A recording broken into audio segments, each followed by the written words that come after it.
O que eu quis trazer, o que eu quero trazer aqui para vocês, dentro deste contexto de processo penal. A primeira ideia é de que o processo penal é um dos instrumentos de controle formal, de controle social formal. A segunda é de que nós não teremos condições de analisar esse instrumento e o seu funcionamento sem termos conhecimento real dele. E que, numa faculdade de Direito, hoje nós estamos começando a nos instrumentalizar para ter acesso a esta realidade, que não é a realidade dos manuais, mas a realidade do concreto funcionamento do sistema. Em terceiro lugar, que este funcionamento concreto do sistema, ele não pode ser ajuizado por nós, valorado por nós, avaliado por nós, exclusivamente a partir de um olhar jurídico. É preciso ter um olhar de longo prazo. É preciso associar ao olhar jurídico alguns outros olhares, alguns outros saberes. Porque aquilo que eu disse a vocês, por exemplo, do trabalho do Thomas Holloway, do trabalho do Roberto Cante de Lima, do trabalho do Nilo Batista, do trabalho do Zaffaroni, volto a falar, não é impressão destas pessoas.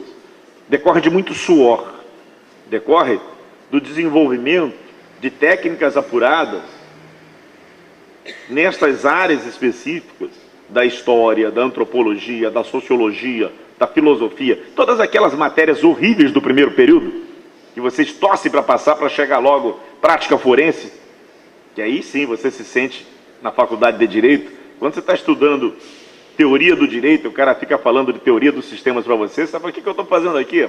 Não fiz faculdade, não fiz vestibular para sociologia, para ser sociólogo, fiz vestibular para ser advogado, sei lá, promotor de justiça, juiz, delegado de polícia. Então, se a gente não consegue compreender isso, né, e o que eu estou falando, o quarto ponto é esse, que o saber jurídico, ele se conforma e se modela em função desses saberes todos, a gente efetivamente não caminha. E o processo penal brasileiro é um pouco isso. É um pouco essa máquina, que formalmente, desde 1941, está lá como um sistema de garantias. Perguntar, não, Alfredo, garantia para quem, né, Alfredo? Desde 1988 tem um recorte de direitos fundamentais, e eu tenho que ser justo, a situação de 1988 é melhor do que a de 1824, mas também tem que ser justo, ela é melhor para a grande maioria das pessoas, mas continua a mesma coisa para um segmento expressivo da nossa população, e só muda. E a mudança é muito simples, só será novo para ser o que já está na lei, o que está na Constituição, se vocês mudarem, O exemplo do Flamengo e Vasco não é meu, e não é do Flamengo e Vasco, é do Boca Juniors e River Plate. É de um extraordinário jurista argentino chamado Júlio Maia. Ele dizia, não dá para pedir ao presidente do Boca para arbitrar um jogo Boca e River Plate. Não dá para pedir ao Eurico Miranda para arbitrar um jogo Vasco e Flamengo. A ideia do processo penal é um pouco essa. Vamos olhar para esse árbitro, vamos exigir que esse árbitro não tenha interesse em condenar ninguém.